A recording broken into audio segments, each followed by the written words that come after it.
Well, my next guest sponsoring a bill that delays the individual health care mandate. The House actually passed that yesterday.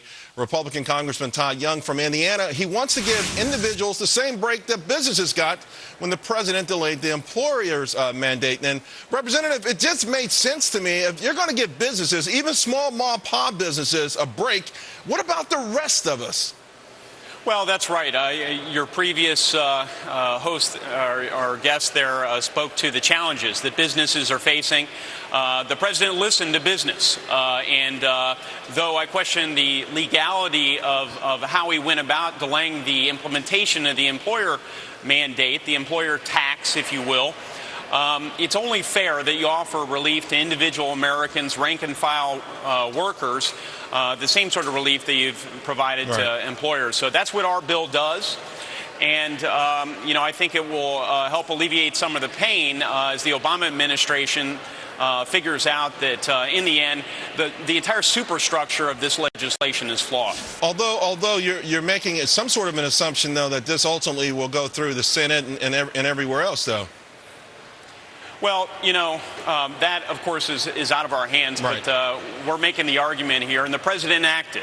The president went ahead and provided relief to employers, and as a matter of fairness, we think the same sort of relief ought to be offered to individuals. So this is really just a question of fairness, especially when, to correct some of President Obama's remarks today on the stump, costs are not going down. The president has been cherry-picking the data. In my own state of Indiana, our Department of Insurance projects that costs will go up 72% on hardworking Hoosiers as a result of this act. So, it is certainly time for relief for individual working Americans. No, Representative Young, I was struck by the numbers. We had them on the screen a moment ago, but 22 Democrats sided with you on the individual side. 35 Democrats agreed that the employer should get at least a break here.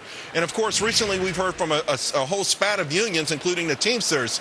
Do you feel like a bipartisan coalition is coming together, maybe just a general epiphany that this thing does not work and it's going to be catastrophic if we don't at least put the brakes on it?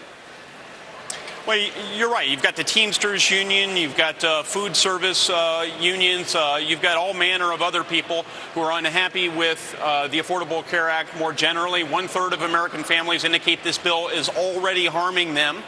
And, in the end, politicians tend to listen to their electorate, and so I do hope that Democrats will come together with Republicans, and ultimately my hope is for full repeal and replace this bill with something that actually controls health care costs.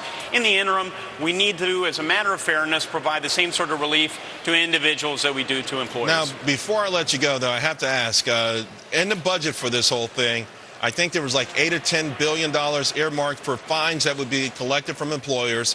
I would assume a similar or even larger number for fines levied against individuals. How do they pay for the rest of this plan that the law they're going to implement without those resources? Well, that's something, again, the whole way that this bill was put together, not in a transparent way, in a very hurried fashion.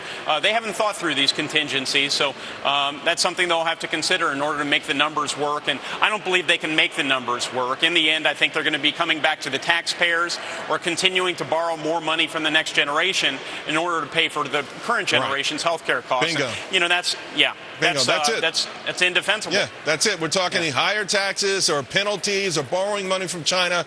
You're absolutely right. That's why we're glad you did what you did, and we hope you keep fighting this thing. A lot more people admitting it's an unmitigated disaster. Thanks for your time tonight. Thanks for having me. All right.